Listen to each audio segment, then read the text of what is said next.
Lakadoriba Manipur ki general election da BJP ki ticket lobinaba mi lairoidori haina Manipur Pradesh Congress Committee Mpcc ki working president Fejur Rahmana phongdokrai. Ngasi Congress bhavanda Manipur Youth Congress membership haudopagi thoramda wafam asu phongdokhibani. Thoram aduda Fejur Rahmana makha taraduna handak pangthokiba MP election da su lamdam asigi miyamna Congress party asibu pamnaba horakli. Mathangdadi Congress na laingak soidana pairakani haibagi thajaba leire. Party amapu mapangal kankhanaba honabada youth singi thaudang yamna chawi. Haurakliba naha singna Congress ta yausinduna Congress party asi mapangal kankhanaba ama toina honaminasi.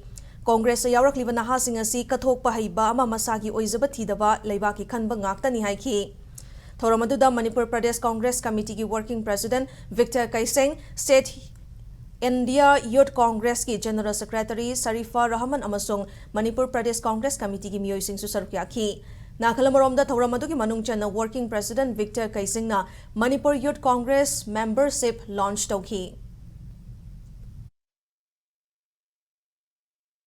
Alu koi bathati kapan seri koi India koi Congress halatuna sarkar baik koi abagi koi jam sauna atumba sui aluna halik lagi koi Manipur kisu ada hoki ba MP kisu Manipur ki praja pun mana Congress ku pam bagi mami pasal cawang tar ni Manipur da MP ani ba cawang vote hen na yang thas da monga koi vote kar na koi Manipur praja mai pahan da thal khar aluna mathang ki BJP ke tiket se mathang ilo ki ngai an bhulai udre khale masida koi ni lai ro ka se hawr ni koi chut chingna koi ya thongna ya na thamoi se na koi che da na to da thamoi se na koi ni ning si chal na ba koi to gira ka koi party si mapang kan na ba pon na ni se